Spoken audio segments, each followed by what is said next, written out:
Welcome to the Sober Living Stories podcast. This podcast is dedicated to sharing stories of sobriety. We shine a spotlight on individuals who have faced the challenges of alcoholism and addiction and are today living out their best lives sober.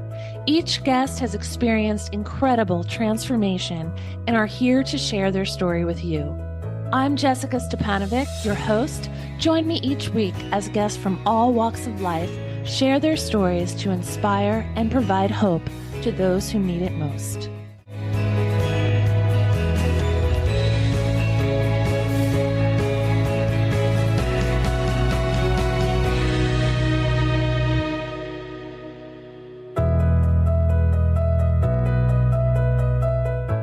Hi, and welcome to the Sober Living Stories podcast. I'm excited today to introduce my guest, Dino Miliotis. He has previously been featured on Oprah, Forbes, and People magazine for his work as an entrepreneur. Today, we're going to hear his personal story and how he paired up alongside a science-driven company to use the power of AI to make a difference in the recovery community. Welcome, Dino. Hey, welcome. Welcome. Thanks for having me. What a great day. Yeah, what a great day. I'm so glad to get into this and to hear your story. All So right. if you just want to start with how you overcame addiction and how it has brought you to the forefront of helping others do the same today. I'd love to hear that. And any inspiration you can give to listeners, it's all yours. Well, thank you. Thank you very much for that warm introduction, by the way. There's so many different ways and people recover and so many different stories. I was addicted to alcohol and addicted to any substance, really. I mean, opioids and cocaine. I mean, you name it, whatever was there, for about a quarter century, which really started like when you did your intro. It really started at the pinnacle of my career when I invented this product called Bug Ban, and it became like overnight a worldwide sensation. I mean, I was in 63 countries. I sold 30 million or more. It just completely changed my life, a lot in a good way. I mean, I'm not knocking it. I mean, I wanted to be successful. I wanted to be famous. Who were kidding? But at the same time, there's an ugly side to fame and fortune. And that's what I now understand is my greatest strength, especially to inspire others in the recovery community. So, for me, I was young. I really didn't know what I was doing. I was catching lightning in a bottle, literally. And, next thing you know, I'm in People magazine. I'm on the Oprah Winfrey Show. I'm like, wow, these are like surreal moments. And what I found is, having a sip of vodka or popping a pill, it just gave me that, shield of bravery. So, I can lights, camera, action, and I'm just unaffected. And I felt like I was polished and on and hit all the talking points and doing all the things that they expect you to do, right? But you have to keep in mind, I mean, it's kind of a scary thing when it happens overnight. You go and you fill up your car with gas at a gas station and people start running up to you. I saw you on the show, and they want to hug you. They don't know, I mean, I love them. But at the time I was just like, whoa, I don't know you. You know what I mean? You walk in a restaurant and you have a table, always people shaking your hand. You don't know who they are. I mean, for me, a lot of people should have these problems, but at the same time, I have a healthier respect or healthier understanding rather of these real celebrities, the ones that we read about in the tabloids that, they have everything you can dream of and they seemingly are messing up their lives. They're in jail, domestic violence, you name it. I mean, the tabloids. But, if they're going through something similar as I went through, I can better understand how that happens. So it's not like, oh, wow, they had everything. What are they doing? They're destroying their lives. When you're in the height of your addiction, you don't think logically. You don't think the same anymore. I mean, I've said and done things that I'm so ashamed of, and it took a while to let that go, right? That Sure. baggage. But you really, it's true, you have to forgive yourself. But I mean, I would never in my right mind do the things that I did. But at the time, all you're doing is you're just chasing your high, you know? Mm-hmm. Yeah, it becomes the most important thing, Absolutely. The absolute, regardless of. For you, it could, it was that success, that driven. For someone else, it takes precedent over family, children, jobs, so completely yeah. understood. And the same thing for me. I mean, all of the above. I mean, don't think it did not affect my family. I mean, I'm obviously divorced. My poor wife and what she went through, my poor family. But, at the same time, it was kind of weird because as messed up as I was in Mm-hmm. the business world, everybody wanted to do business. I mean, they knew I had a problem. Nobody ever came up and said, hey, you got a problem. You should slow down. You should stop. You should seek help. It was actually quite the opposite. I mean, they all wanted to do business with me. They all wanted to interview me. They wanted to take a meeting with me. And I'm thinking to myself, well, I'm great. I don't have a problem, you I don't know, have a problem, right? because it's that reinforcement, right? It's the Sure. reinforcement. So, for me, it took such a long time for me to hit that rock bottom that everybody talks about. And everybody's rock bottom is different. Mine was like really rock bottom. But, I never thought that I would need professional help. I never thought that I would go through the doors of rehab. But listen, it's a different world now. Okay, you got. Let's talk about addiction for a second. I mean, you have designer drugs, synthetic Mhm. drugs, drugs that are 100 times stronger than heroin, 50 times stronger, than morphine. Uh, Things that are killing kids. I mean, every 4 minutes somebody dies just on opioids. Somebody dies from an opioid related overdose every 4 minutes, and that's Yeah. just in this country. People can't grasp that. I call it the death clock. It's kind of morbid how I explain it, but hey, if that's going to make you stop and think, then so be it. But these aren't things to fool around with. And this isn't like 100 years ago where, you got a drinking problem and it still works. I'm not knocking it, but you have a drinking problem and all of a sudden you see in the old movies, oh, get them a cup of coffee, sober up, take a cold shower and just, uh, the white knuckle thing, the grin and bear it thing, may be fine for some people, but for me, I was just so far gone. There's just no way those things would have any effect on me. In fact, it would probably kill me. Mm-hmm. Okay. Mm-hmm. Sure. So I needed to get help and in a big way. So I went to rehab, got out clean and sober. Obviously, they connected me with some counselors and therapists that I can talk to, and I decided to go recover and out in the sticks, basically. It happened to be in the middle of the COVID lockdown because I got clean and sober in July 7th of 2020. So Mm-hmm. everybody was still, going through the whole world stopped basically, for lack of a better Sure. word. And so, I got rid of all my associates, got rid of my friends, walked away from my own empire, my own business empire. I'm now clearly divorced. There's nobody else around, and I'm just alone with my thoughts. And of course, you get out clean and sober. You want to be good. You want to, oh, I'm going to do the right thing.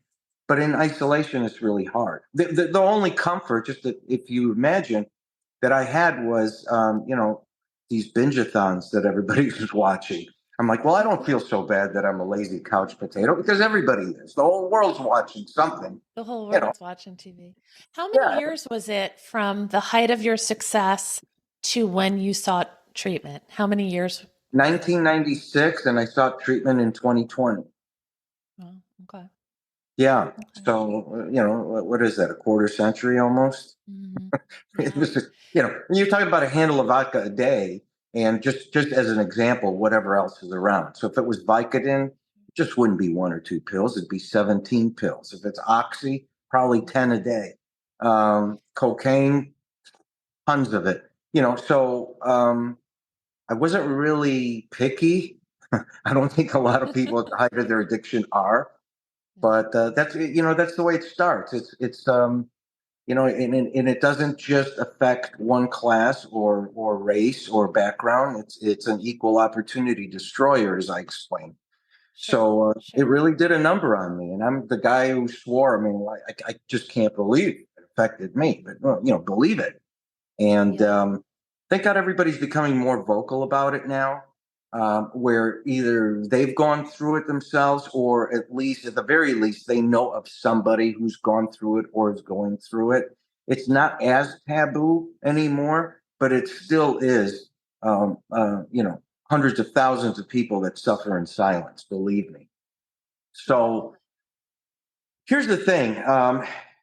So when I got these counselors to talk to, everything's a virtual kind of talk, and the gold standard in care is medically assisted treatment, and that's just a fancy way of just saying it's a combination of counseling, behavioral health therapy, and prescribed medications, and that has proven for substance use to be the most effective treatment. Okay, and as effective as the treatment is, it still has a lot of shortcomings. And I'll explain them because they happened to me, right? Okay. So I wanted to talk and explain how I felt to these counselors over the phone. And all they were interested in is prescribing medication and saying, well, this will take care of your baseline anxiety. This will take care of your baseline depression.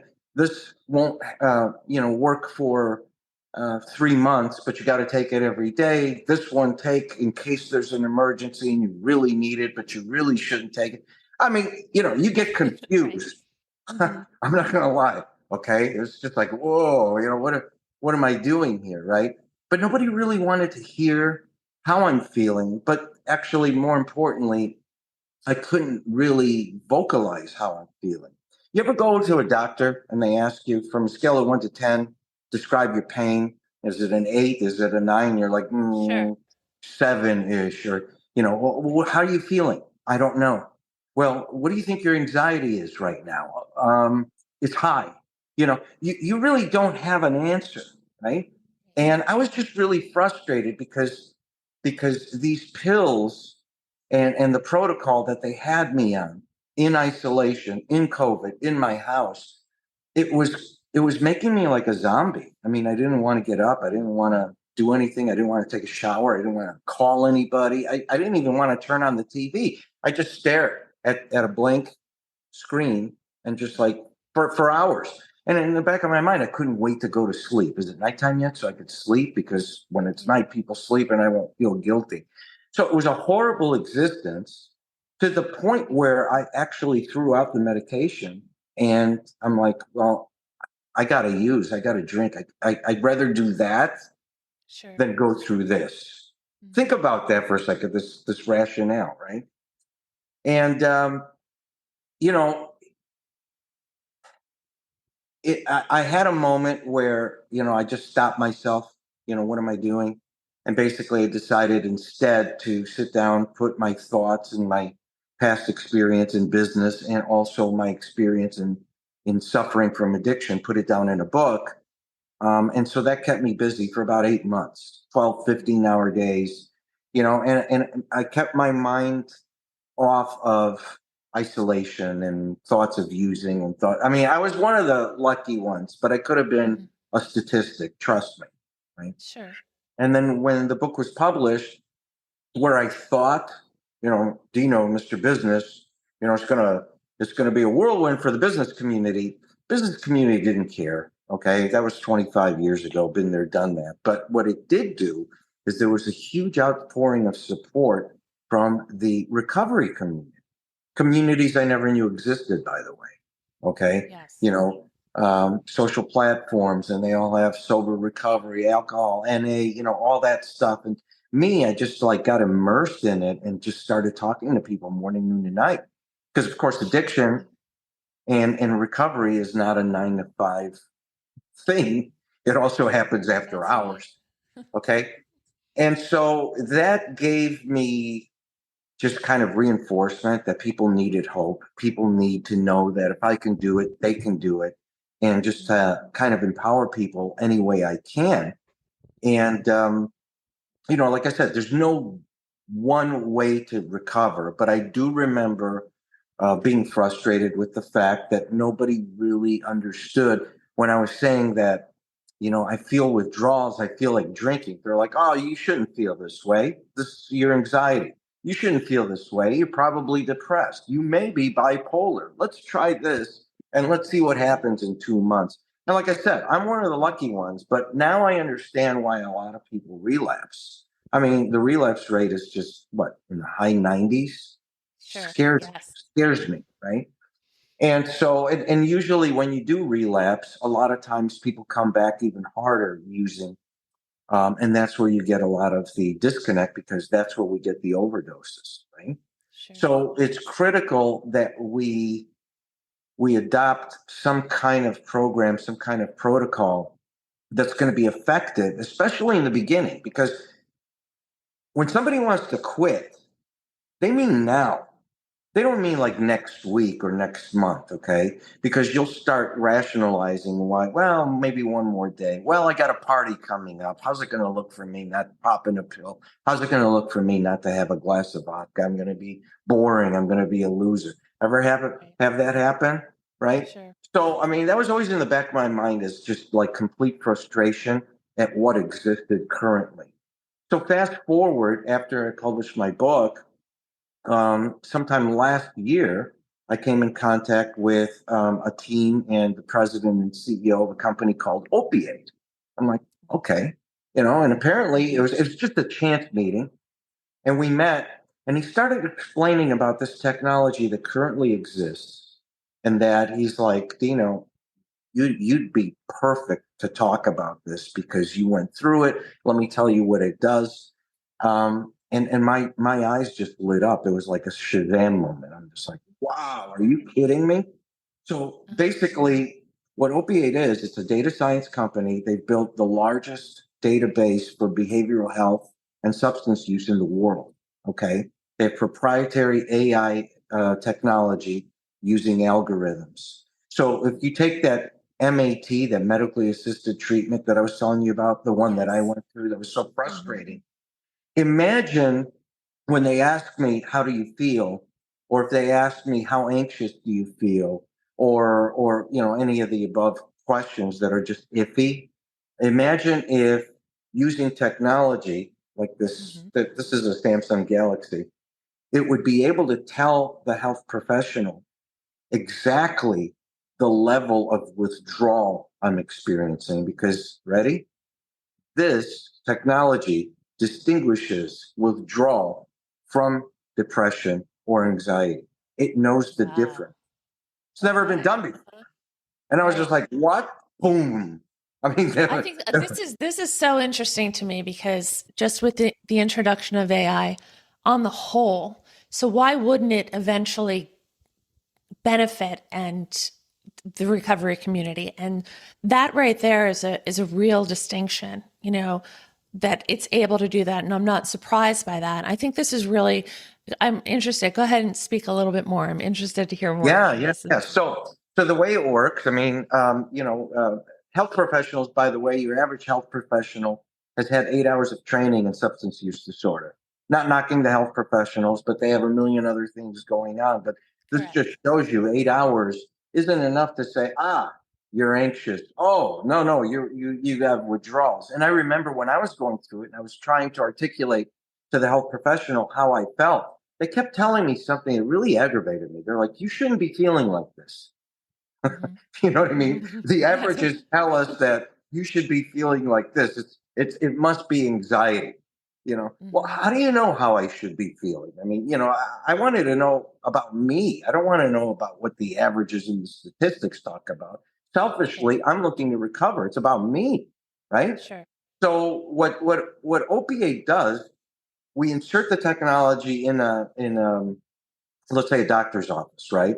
So what Opiate does on its platform, it'll take all of the patient files, all of the charts that they call them, and it'll organize them in a specific way. It's like having a messy closet or an organized closet. You know where your suits are, you know where your shirts are, you know the colors, they're organized by color. Right. So, when you go visit a health professional, at the very least, You know how they shuffle through your chart and try and find, your background history, and then they got about 5 to 10 minutes. It's like beat the clock to assess using the background information in the chart and asking you questions like, how do you feel? Tell me what you're feeling. Have you had a drink yesterday? Did you use today? Have you had thoughts of suicide? Have you felt depressed? I mean, and if I'm nervous, I may answer differently because I have ego, I have feelings, I have fears, I have phobias, all of the above. We're human, right? What OPE does is it organizes the charts at the doctor's office.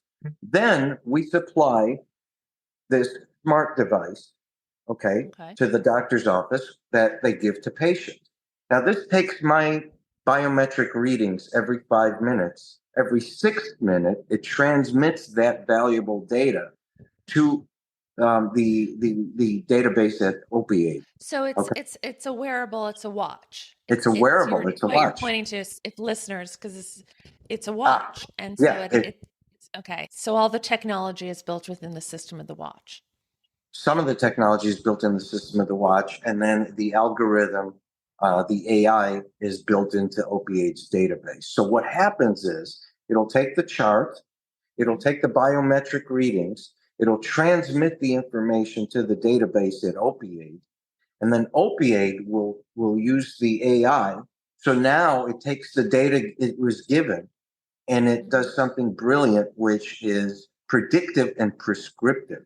Okay. It takes my past experiences and behavior along with my current biometrics and it spits out predictions for me, real time predictions. It'll tell me how I'm going to be feeling tomorrow with uncanny accuracy. It'll tell me, given everything that I'm doing currently and how I'm reading currently, it'll tell me my chance of, as an example, overdosing tomorrow or experiencing heavy withdrawals tomorrow. And the funny thing is like, I don't want to be gloom and doom about predicting the future, but the best way to change the future is to alter right now. So it gives me everything that I need to be able to change the outcome of tomorrow, right? So in the recovery, if you look at recovery, that's a critical time. That's a critical time when you go to a doctor's office, they want to know, right? So just like if you're diabetic and you have a glucometer and it measures the glucose level in your blood, it doesn't just say high or low. It's not a guessing game. It gives you a number amount, right? Even as an alcoholic, if I blow, it's going to give me a number of where I stand as far as a level of intoxication. But there is nothing yet that determines the level of withdrawal until now. Until now.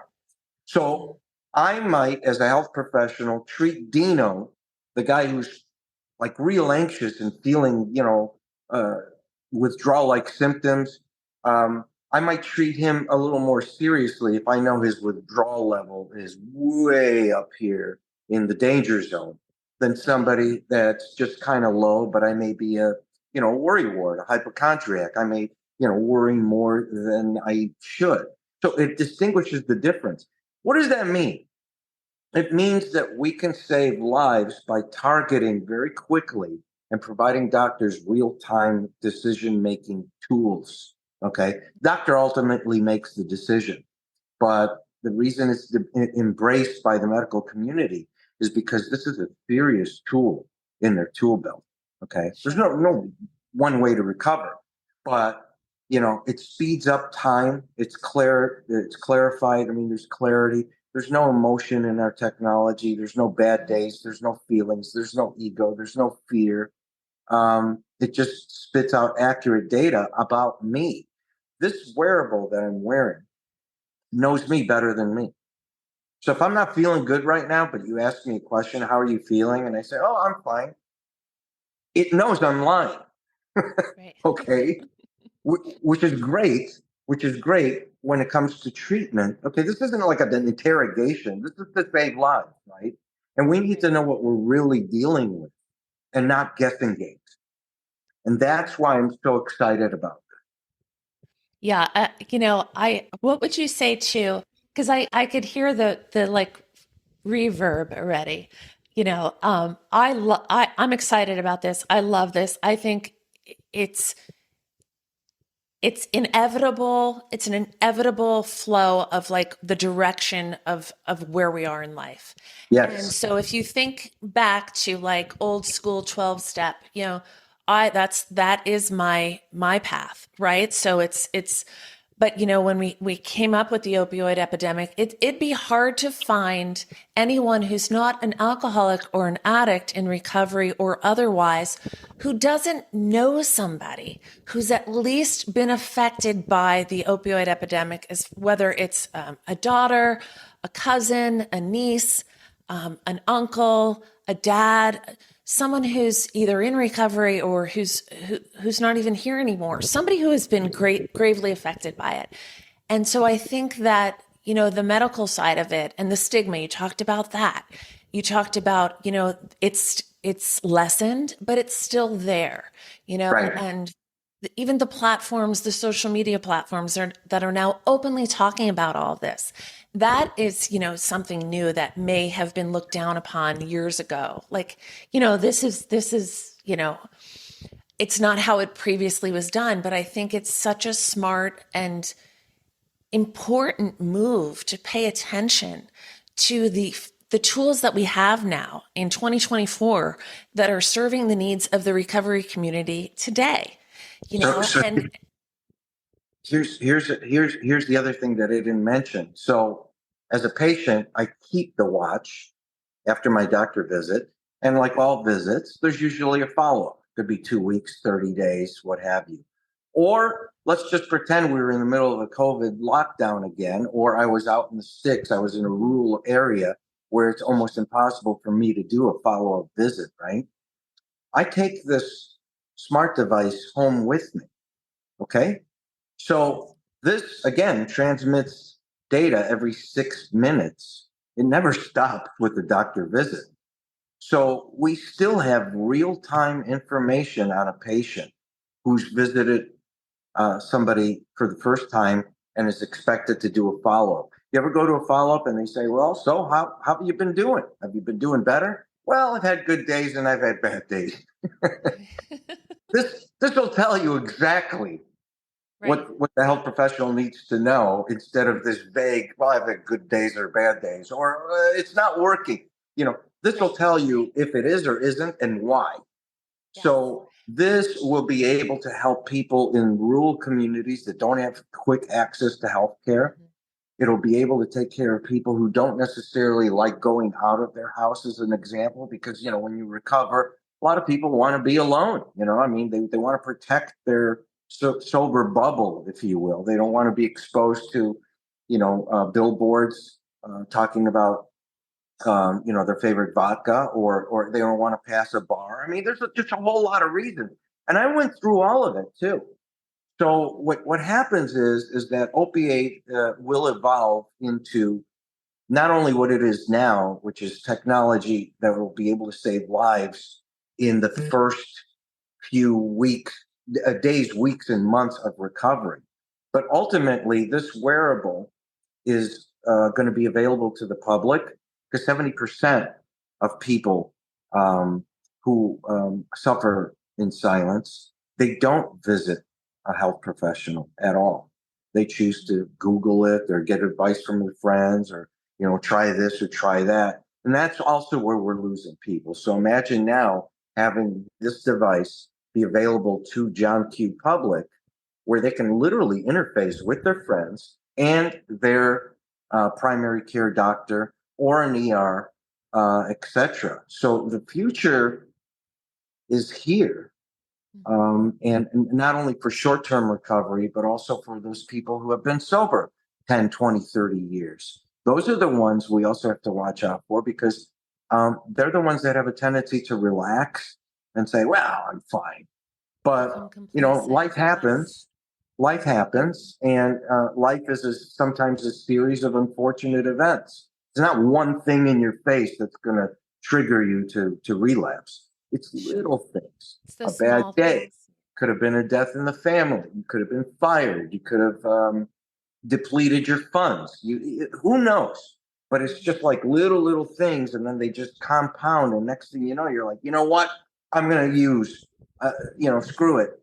And a lot of times, because you've been sober so long, it's that little fentanyl pill or that little pill that you used to remember taking that was harmless. That's the one that kills you. Okay.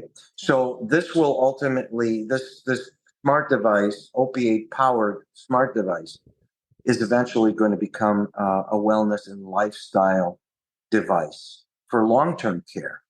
So I'm so, I saw this because I went through it. Otherwise, I'd never understand this complex technology. I'm not a scientist. I don't claim to be one.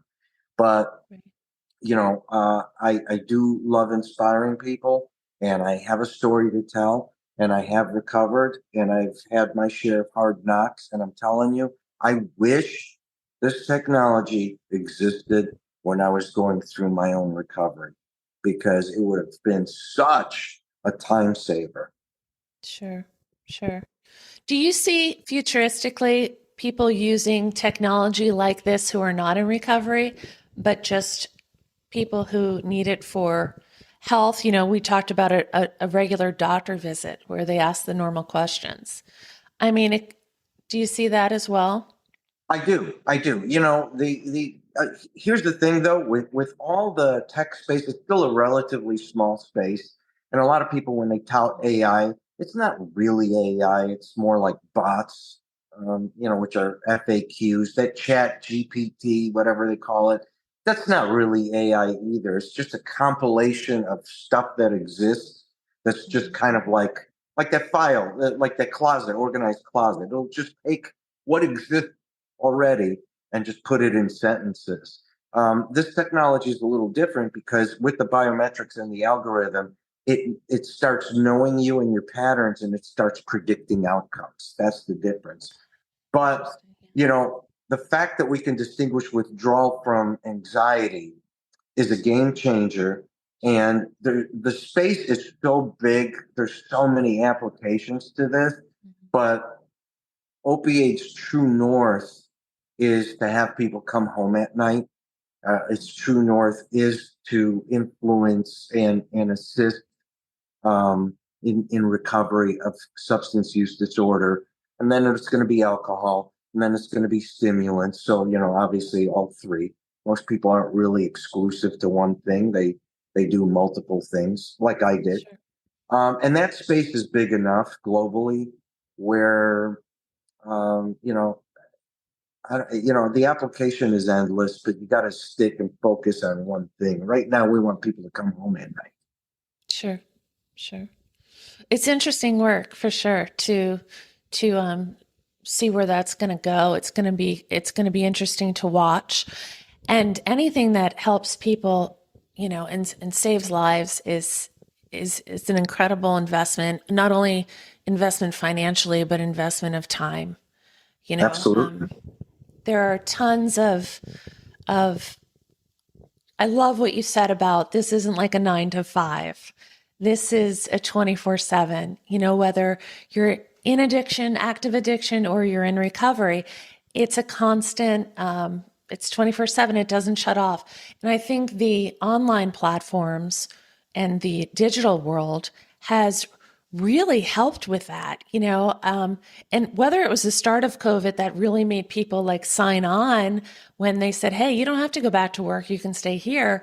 And it just became so much more acceptable. I know it did in my world as Yeah. far as recovery. Like I wasn't even thinking about recovering online or recovery online until then. And then I haven't put it down yet because it's opened so many doors. It's been like crossing over to an Yeah. entirely different world of people, community, and it's just been incredible, and Well, people are talking about it. there's something to be said about that, and it certainly is a time saver, but let's not also discount the power of human interaction, especially Yes. personal face-to-face interaction. It's healthy. You don't want to become, I'm not knocking these people because I could be one too, but you don't want to become a basement dweller. You know what I mean? You want to get out there in the sunshine and talk to people and go to places. And ultimately, guys, whoever's in the early stages of recovery, you will be able to go to a restaurant or go to a bar like I do and sit at the bar and order a meal. And they'll bring me my iced tea and they'll bring me my club soda and I'll socialize with people who are having a drink in front of me. And you know what? It doesn't bother me. I don't have a problem with the substances out there like alcohol. I have a healthy respect. It's just one battle that I can't. For me, I'm allergic to it. But for somebody else who can do it responsibly, I mean, what am I going to do? Just shut everybody out of my life? I mean, life happens, like I said. No, yeah. So you'll be able to start exploring your tolerance of things. It just makes it a lot better, having a wearable and having almost like a buddy, like a coach, on you at all times. Because here's the thing. I mean, you ever go down a street and you have navigation and you'll hear red light camera ahead or Yes. accident reported ahead in a half a mile, right?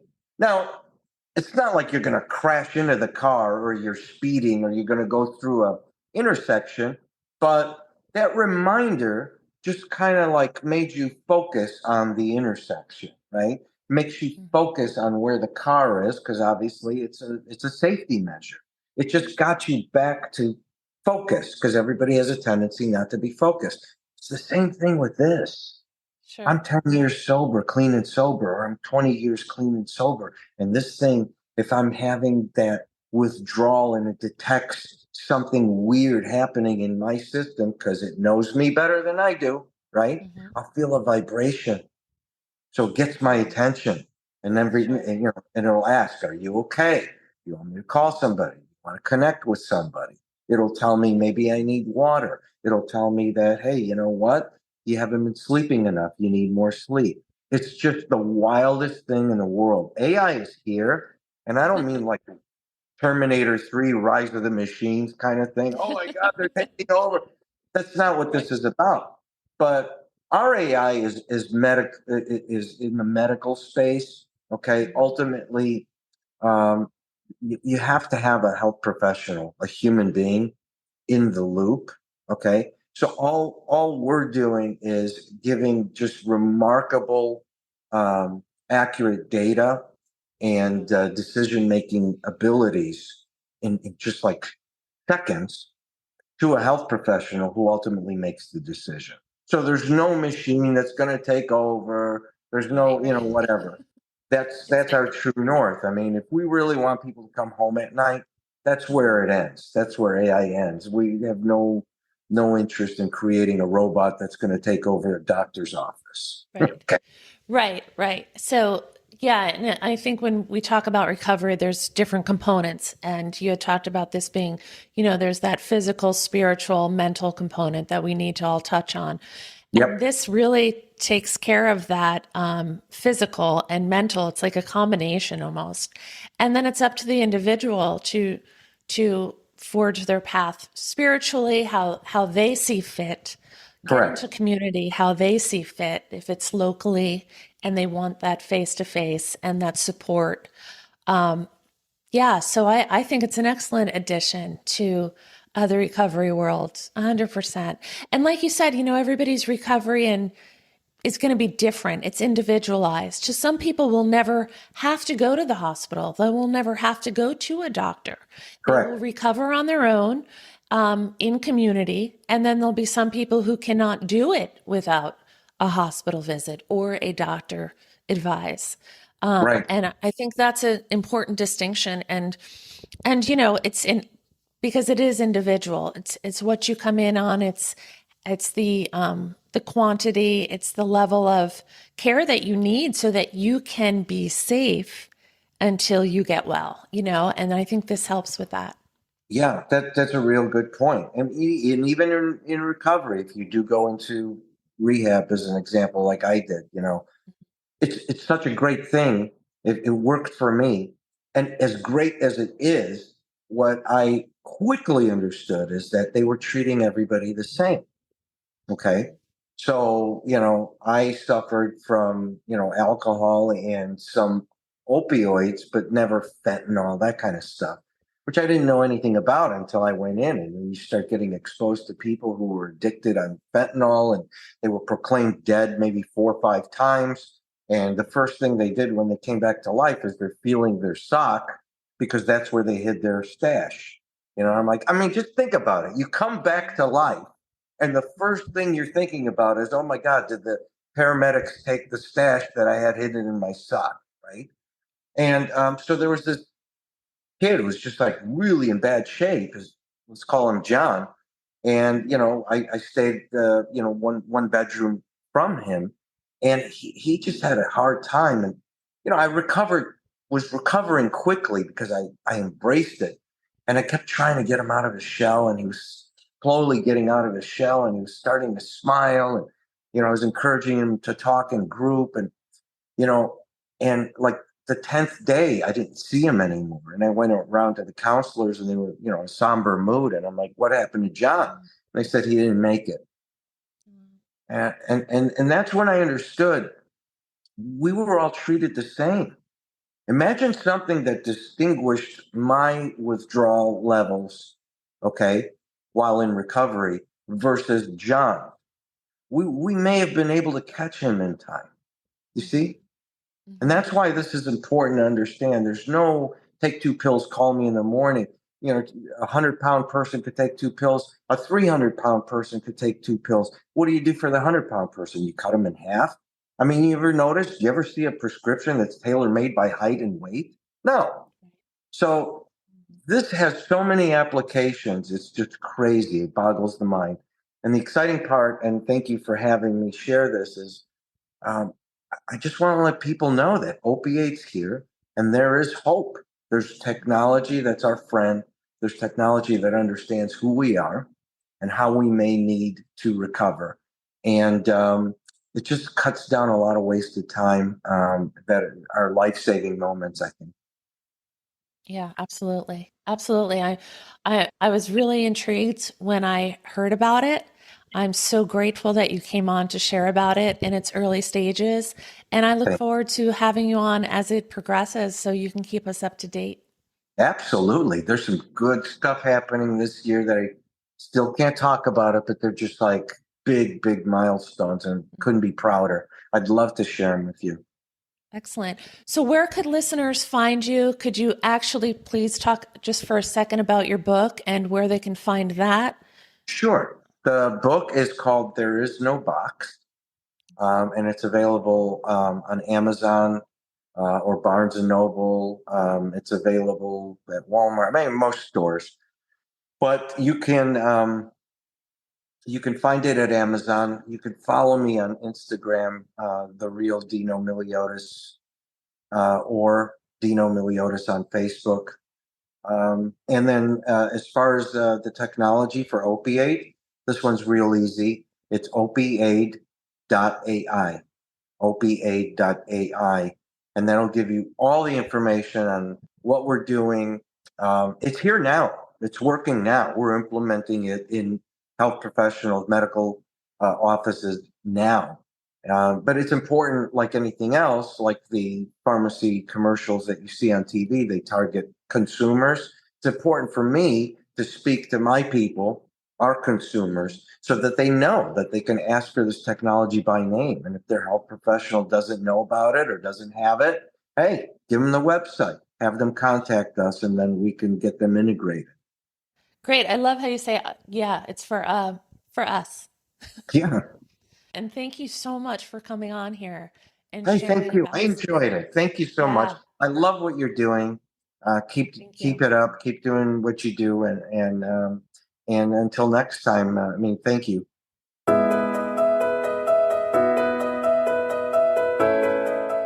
Thank you for tuning into the Sober Living Stories podcast. If you have been inspired, consider subscribing and sharing with anyone who could use hope in their lives. Remember to stay tuned for more inspiring stories in the episodes to come.